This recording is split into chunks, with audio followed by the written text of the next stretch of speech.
रुक्मणी मानो मन में बातें हो रही हैं। रुक्मणी कहती हैं कि जब आपके गुणों को सुनने मात्र से मेरा कष्ट दूर हुआ है, जब मैं आपका दर्शन करूंगी तो मखिलार्थ लाभ हो, मुझे परम लाभ की प्राप्ति होगी। इसलिए हे कृष्ण, मैं आपका दर्शन करना चाहती हूँ।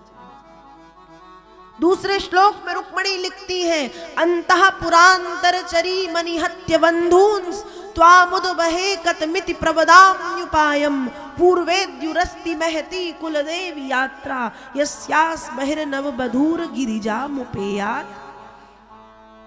हे भगवान, आप सोच रहे होंगे कि जब मैं रुक्मणी का हरण करूंगा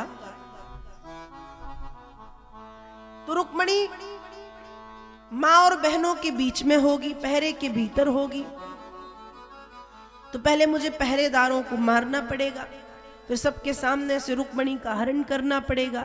पर प्रभु ये सब करने की जरूरत नहीं है। हमारे वंश की परंपरा है, विवाह से पहले विवाही जाने वाली कन्या कुल देवी के दर्शन के लिए जाती है। तो जब मैं मेरी कुल देवी माँ भगवती गिरिजा का दर्शन करने जाऊं, आप मेरा हरण कर लेना।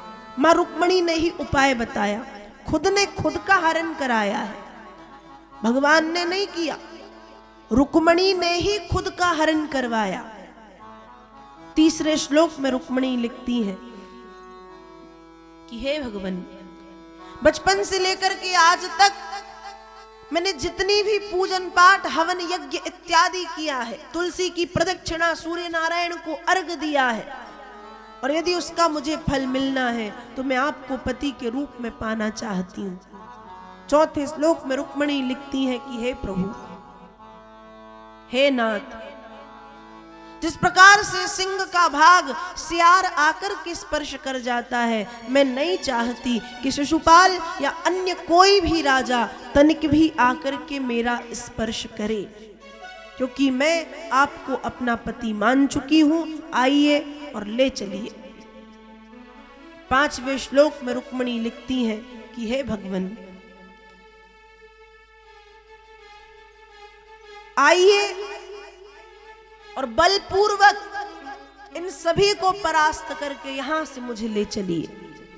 छठवें श्लोक में रुक्मणी लिखती है कि आपका और मेरा संबंध एक जन्म का नहीं है, जन्म जन्मांतरों का है। मैं हजारों वर्षों तक कुंवारी रहूंगी, पर विवाह करूंगी तो केवल आपसे। और सातवें श्लोक में रुक्मणी लिखती है, जिन चरण कमलों की धूल को पाने के लिए स्वयं उमापति महादेव तरसते हैं, मैं भी उन चरण कमलों की धूल को पा करके उन चरणों की दासी बन के उन चरणों की सेवा करना चाहती हूँ, और वो सौभाग्य मुझे प्रदान करें भगवान। प्रभु ले चले।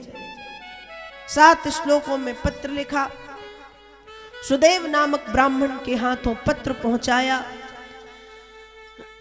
भगवान ने मात्र 1 श्लोक पढ़ा। दारुक नाम का सारथी है भगवान का, उससे कहा रथ तैयार करो।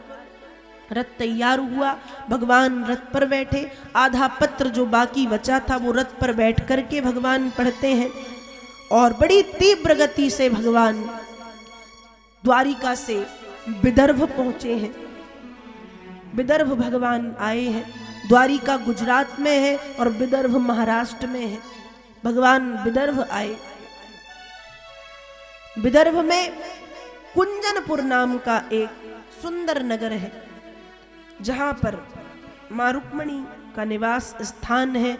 और यहां भी मां रुक्मणी गिरिजा पूजन के लिए निकली है, गौरी पूजन के लिए। अपनी माँ को 2 बार प्रणाम किया है। एक बार इसलिए कि माँ मैं मंदिर जा रही हूँ, और दूसरी बार इसलिए कि माँ वहीं से मैं मेरे पति के घर जाऊंगी। 2 बार प्रणाम किया।